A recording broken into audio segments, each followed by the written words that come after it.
মানে কেউ অভুক্ত থাকবে না, অসুবিধা নেই, আপনারা চলে আসুন সবাই।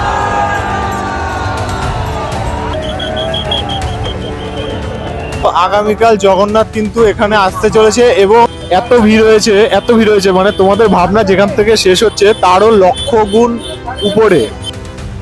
সত্যি অনেক ভাগ্যবান আমি 2026 সালে রথযাত্রা উপলক্ষে যে শ্রীক্ষেত্র পুরীধামে যেতে পারবো সেটা আমার জানা ছিল না, কিন্তু প্রভু জগন্নাথ ডেকেছে, যেতে তো হবেই। কিভাবে গেছি, কোন ট্রেনে গেছি, আশা করছি তোমরা আগের ভিডিওটা দেখেছো। যারা যারা আগের ভিডিওটা দেখোনি, অনুরোধ রইল আগের ভিডিওটা দেখে আসো, কারণ আগের ভিডিওটা যেখানে শেষ হয়েছে আজকের ভিডিওটা কিন্তু সেখান থেকেই শুরু হবে। পুরীতে রথযাত্রায় কি কি করেছি না করেছি আজকের এই ভিডিওটা সম্পূর্ণ দেখলে তোমরা বুঝতে পারবে। দেখতে থাকো শুধু। হরে কৃষ্ণ, জয় জগন্নাথ। জয় জগন্নাথ, সবাইকে স্বাগত জানাচ্ছি আরেকটা নতুন ভিডিওতে। আগের ট্রেন ব্লগটা যেখান থেকে শেষ হয়েছিল সেখান থেকে শুরু হচ্ছে। এখন আমরা অটো ধরবো, তো যেহেতু রথের সময় এখন সিজন, সেহেতু অটো ভাড়া কিন্তু প্রচুর এখানে, ঠিক আছে। মাথা পিছু এক একজনের প্রায় 80-90 টাকা করে বলছে। তোমরা একটু বার্গেনিং করে নিও, তোমরা যদি অনেকজন থাকো তাহলে কিন্তু কম পড়বে, তোমরা যারা যারা উল্টো রথে আসতে চলেছে আর কি তাদের জন্য। এখানে তোমরা একটু দেখে নেবে, একটু সামনের দিকে, স্টেশন থেকে বেরিয়ে একটু সামনের দিকে আসবে, তাহলে হয়তো একটু কম পেতে পারো, কিন্তু স্টেশনে ওই দিক থেকে নিলে কিন্তু প্রচুর পড়বে, 1000 টাকাও পড়তে পারে, একটু দেখে নেবে। রথের সময় সর্বনিম্ন গাড়ি ভাড়া হচ্ছে 50 টাকা, 50 টাকার নিচে তোমরা কিন্তু আর পাবে না। যাই হোক, 50 টাকা খরচ করে আমরা চলে আসলাম স্বর্গদ্বারে। আর তোমাদের সকলের কাছে অনুরোধ করছি, তোমরা যারা যারা ভাবছো যে উল্টো রথে আসবে বা ইন ফিউচার পুরীতে আসবে রথের সময়, তাহলে কিন্তু আগের থেকে রুম বুকিং করে আসবে। রুম বুকিং ছাড়া একদমই আসবে না পুরীতে, কারণ পুরীতে এই সিজনের সময় রুম পাওয়া যায় না প্রথম কথা, তারপর রুম পাওয়া গেলেও কিন্তু প্রচুর দাম, রুমের প্রচুর দাম, ঠিক আছে। আমরাও রুম বুকিং করে আসতে পারিনি, যেহেতু আমরা হঠাৎ করে এসেছি। আমরা ভেবেছিলাম কোনো মঠে টটে হয়তো থাকবো, কিন্তু তোমরা এই ভুলটা করো না। তোমাদের কিন্তু আগের থেকে বলে রাখলাম, তোমরা ভেবো না যে মঠে থাকবে, কারণ মঠে অনেক লোকজন থাকে, ঠিক আছে। তো এরকম রুম একটা বুকিং করে নেবে, না হলে কিন্তু বিপদে পড়তে পারো। ফাইনালি অনেক ঘোরাঘুরির পর, অনেক দেখাশোনা হওয়ার পর একটা রুম পেয়েছি। ঘড়িতে 11টা 58 বাজছে। তো চলো তোমাদের রুমটা একবার দেখাই। আমরা মোট 6 জন আছি, পরে মামা এসছে। এই যে তোমাদের সাথে পরিচয় করিয়ে দিই। মামা কোথার থেকে এসছে? মামা পুনার থেকে এসছে মামা। আর আমরা মোটামুটি 5 জন ছিলাম। এই যে একটা পুরো বড় একটা রুম পেয়েছি, যেখানে এরকম 6 জন মানে থাকা যাবে মোটামুটি খাটে। এই যে রুমটা দেখতে পাচ্ছ, এসি আছে কিন্তু এসি চলে না, কিন্তু আবার ভেবো না আমরা বড় লোক, তাই তো গরিবি। আমরা মানে এসি থাকাতেও এসি চালাতে পারবো না। বললো এখন আমরা প্রসাদ পেতে যাচ্ছি, তাই তো সৌরভদা? একদম। তারপরে পুরুষোত্তম মঠ আছে বা বিভিন্ন মঠ আছে, সেখানে দেখবো। এই মুহূর্তে আমরা চলে এসেছি টোটা গোপীনাথে। টোটা গোপীনাথে এসে দেখলাম মহাপ্রসাদ বিতরণ করা হচ্ছে, তাই কিন্তু আমরা এখান থেকে সবাই প্রসাদটা পেয়ে নিচ্ছি। প্রসাদ পেয়ে এই মুহূর্তে চলে এসেছি জগন্নাথ মন্দিরে। জয় জগন্নাথ, বহুদিন পর আবার দর্শন পেলাম। তো এখন যাবো ওই দিকটায়, সামনের দিকে প্রচুর ভিড়। চলো যা যা হবে তোমাদের সাথে শেয়ার করছি। আমরা সবাই আছি মোটামুটি। জয় জগন্নাথ। এই মুহূর্তে আমি আছি জগন্নাথ মন্দিরের একদম মেন গেটে, যেখান থেকে রথযাত্রার শুভারম্ভটা হয়। এই যে দেখতে পাচ্ছ জগন্নাথ, বলভদ্র এবং সুভদ্রা মহারানীর কিন্তু রথযাত্রার যে প্রস্তুতি, আগামীকাল রথযাত্রা, তো সেই প্রস্তুতি কিন্তু প্রায় চলছে। লক্ষ লক্ষ ভক্তের কিন্তু সমাগম হয়েছে, আরো লক্ষ লক্ষ ভক্তের সমাগম হতে চলেছে। তো তোমরা সাথে থাকো, জগন্নাথ এনেছে তাই কিন্তু আসতে পারলাম, তোমাদের দেখানোর চেষ্টা করবো, যতটুকু পারবো দেখাবো। আগামীকাল যেহেতু রথ, সেহেতু আজকে কিন্তু একটু ট্রায়াল হচ্ছে বিকালের দিকটায়, যে রথ ঠিকঠাক চলছে নাকি, মানে টানলে ঠিকঠাক আসছে নাকি সামনের দিকে, সেটা কিন্তু একবার দেখা হচ্ছে। আর ব্যারিকেড করে দেওয়া হয়েছে, সামনে কিন্তু কাউকে ঢুকতে দেওয়া হচ্ছে না। দেখো, তোমরা হয়তো ভাবছো যে জগন্নাথ টেনেছে তাই হয়তো আমি যেতে পেরেছি। জগন্নাথ তো অবশ্যই টেনেছে, কিন্তু নিজের ইচ্ছা শক্তিটাও থাকতে হবে। তোমাদেরও ইচ্ছা শক্তিটা তোমরা তৈরি করো, তারপরে তো পুরী জগন্নাথ মন্দির বা জগন্নাথ দেবের রথযাত্রা তোমরা দর্শন করতে পারবে। ইচ্ছা শক্তিটা আগে তৈরি করো।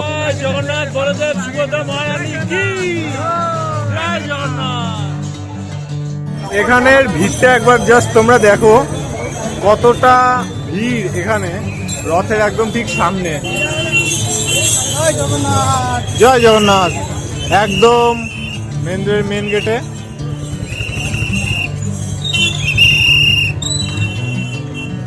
এখন আমরা রথ দর্শন করে কিন্তু যাচ্ছি মাসির বাড়ি, গুন্ডিচা মার্জন হচ্ছে। তো গুন্ডিচা মার্জন দর্শন করবো। আর রথগুলো দেখো কত সুন্দর লাগছে, আর কত ভক্ত সমাগম আজকেই। তোমরা যে জগন্নাথ পুরীর রথযাত্রা লাইভ দেখো, কোথার থেকে দেখো, দেখবে ওই দেখো এই মাথায় ঠিক এখানে বসে লাইভ হয়। আর ওই যে রথ দেখো কত উপরে বসে আছে। আমরা আছি এখন এখানে রাস্তায়।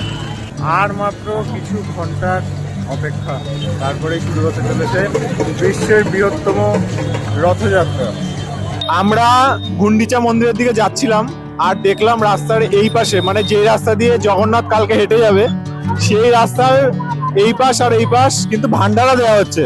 একবার দেখাতে বলবো যে ভক্তরা কিন্তু এখানে প্রসাদ পাচ্ছে, ঠিক আছে? মানে কেউ অভুক্ত থাকবে না, অসুবিধা নেই। আপনারা চলে আসুন, সবাই প্রসাদ পাবেন, অসুবিধা নেই, একদম বিনামূল্যে। আর আরেকটা জিনিস, এই যে প্রসাদ চলে এসছে, আমাদের চৈতন্য প্রভু নিয়ে এসছে। আর আরেকটা জিনিস যেটা সবচেয়ে, যে দান বিসলারির বোতল, বুঝতে পারছেন? বিসলারির বোতল, যেটা নর্মাল দোকানে মানে থাকেও না বিসলারি বোতল, সেখানে এখানে দান করছে বিসলারি বোতল। কতটা এটা হচ্ছে মন থেকে দান করছে এরা। যাই হোক, জয় জগন্নাথ, খুবই ভালো লাগলো। এই রথের মধ্যে শরীর খারাপ হয়, অসুবিধা নেই, এখানে কিন্তু সব ব্যবস্থা আছে। দেখো এখানে রীতিমতো একটা শো চলছে, ঠিক আছে, অ্যাম্বুলেন্সের। মানে কতগুলো অ্যাম্বুলেন্স একসাথে, সরকারের পক্ষ থেকে অনেক কড়াকড়ি ইয়ে থাকে। অসুবিধা নেই, তোমাদের শারীরিক কষ্ট হলেও, মানে যারা উল্টো রথে আসছো অসুবিধা নেই, আসতে পারো। যাদের মন চাচ্ছে চলে আসো, অসুবিধা নেই। জগন্নাথের মাসির বাড়ি অর্থাৎ গুন্ডিচা মন্দির, এখানে গুন্ডিচা মন্দির মার্জন হচ্ছে এখন। তো সকল ভক্তরা আসছে, সকল ভক্তরা এসে কিন্তু গুন্ডিচা মন্দির মার্জন করছে। দেখতে পাচ্ছ জগন্নাথ মন্দিরের মতোই কিন্তু সাজসজ্জায় সজ্জিত হয়েছে মাসির বাড়ি জগন্নাথের।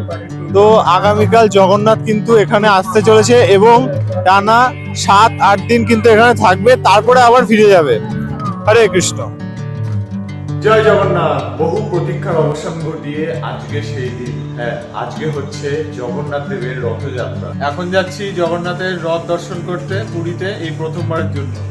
এই মুহূর্তে আমরা চলে এসেছি। আর তোমাদের একটা কথা জানিয়ে রাখি যে রথের সময় কিন্তু ছোটখাটো সব রাস্তায় সরকার ব্লক করে দেয়, যার কারণে কিন্তু আমরা অনেকটাই ঘুরে ঘুরে পিছনের দিকে চলে এসেছি। এখন অনেকটাই সামনে আমাদের যেতে হবে।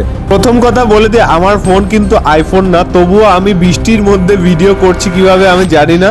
বৃষ্টির মধ্যে তবুও তোমাদের যতটুকু পারছি দেখাচ্ছি। ক্যামেরায় হয়তো তোমরা বুঝতে পারছো না, কিন্তু বৃষ্টি কিন্তু প্রচুর প্রচুর জোরে হচ্ছে। শাস্ত্রে বর্ণিত আছে পুরীর রথযাত্রার সময় রথ দর্শন করলে কিন্তু পুনর্জন্ম ন বিদ্যতে, অর্থাৎ সেই ব্যক্তির আর পুনর্জন্ম হবে না। এবার তোমরা হয়তো ভাবছো যে এত 50 থেকে 60 লক্ষ মানুষ এসে এরা কি সবাই উদ্ধার হয়ে যাবে? না, যারা জগন্নাথ পুরীতে এসে রথ দর্শন করে বাড়ি ফিরে গিয়ে জগন্নাথকে ভুলে পাপ কার্যে লিপ্ত হবে, যেমন আমিষ আহার করবে, বিভিন্ন ধরনের নেশা করবে, তাদের কিন্তু আবার এই জড়জগতে ফিরে আসতে হবে, কীট পতঙ্গ রূপে জন্ম নিতে হবে। কিন্তু যারা জগন্নাথকে মনে রেখে শুদ্ধতা বজায় রেখে জীবনযাপন করবে তাদের পুনর্জন্ম ন বিদ্যতে। এই মুহূর্তে আমরা পুরীর রথযাত্রাতে রয়েছি, আর ভিড়টা একবার দেখো তোমরা। ওই যে রথ দেখা যাচ্ছে, আর ভীষণ ভিড়, বৃষ্টি পড়ছে তার উপর। এই যে সরবদা রয়েছে, ভীষণ ভিড়, মানে এই যে এই পদক্ষেপটা কিন্তু আমার খুবই ভালো লেগেছে। ভলেন্টিয়াররা কিন্তু এরকম ভাবে গোল করে দাঁড়িয়ে গ্লুকোজ এবং জল একটা গ্লাসে করে গুলে কিন্তু সবাইকে দিচ্ছে, যারাই আসছে বা যাদের শরীর খারাপ লাগছে তারা এসে কিন্তু খাচ্ছে। দুদিক দিয়ে জনসমুদ্র, জনস্রোতের মাঝখান দিয়ে কিন্তু ছোট্ট একটা রাস্তা রাখা হয়েছে, অ্যাম্বুলেন্স বা যে কোনো গাড়ি যাতে ঢুকতে পারে খুবই সহজে। কারণ বহু বহু মানুষ অসুস্থ হচ্ছে, মিনিটে মিনিটে অসুস্থ হচ্ছে, আর অ্যাম্বুলেন্স কিন্তু বারবার ঢুকছে। তোমরা যারা যারা ভাবছো উল্টো রথে আসবে বা ইন ফিউচার পুরীর রথযাত্রাতে আসবে, তাদের সবার কাছে একটাই রিকোয়েস্ট করবো যে ছোট্ট ব্যাগ একটা সাথে রেখো, তার মধ্যে জলের বোতল রেখো এবং ওষুধপত্র কিন্তু অবশ্যই রেখো, কারণ এখানে কিন্তু আশেপাশে সব কিছু বন্ধ থাকবে সেই দিন।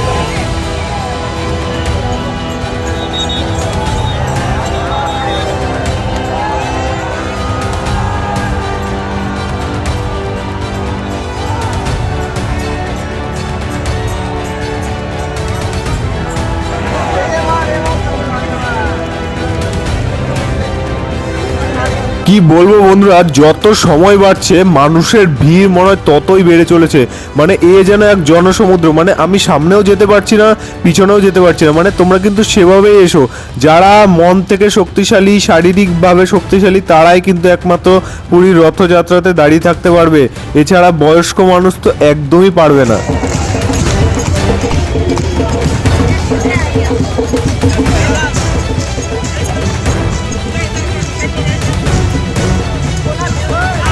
ওই যে দেখতে পাচ্ছ বলভদ্রের রথ কিন্তু চলে এসছে, আর আমরা কিন্তু আস্তে আস্তে হাঁটতে হাঁটতে যাচ্ছি। আর যত সামনে যাচ্ছি ততই ভিড়, ততই ভিড়, ততই জনসমুদ্র।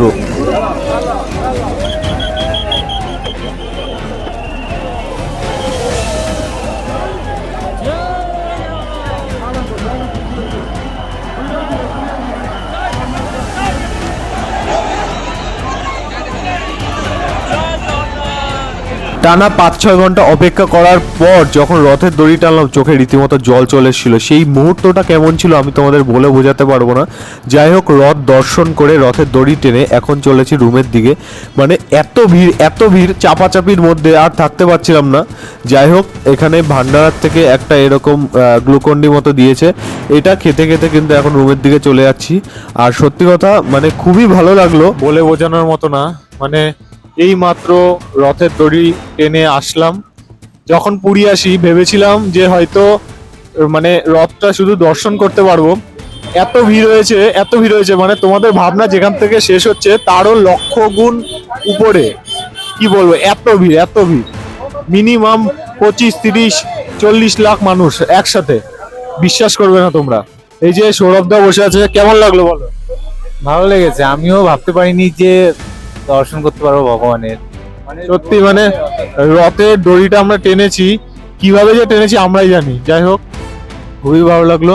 আর তোমাদের সবার কাছে একটাই রিকোয়েস্ট করবো, তোমরা যারা যারা ইন ফিউচার ভাবছো যে রথে পুরী আসবে, প্লিজ এমন মানুষই এসো যারা মন থেকে শক্তিশালী, মানে ফিজিক্যালি শক্তিশালী এবং মেন্টালি শক্তিশালী।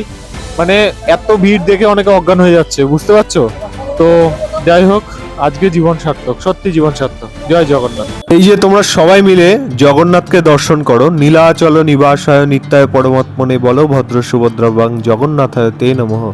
জয় জগন্নাথ।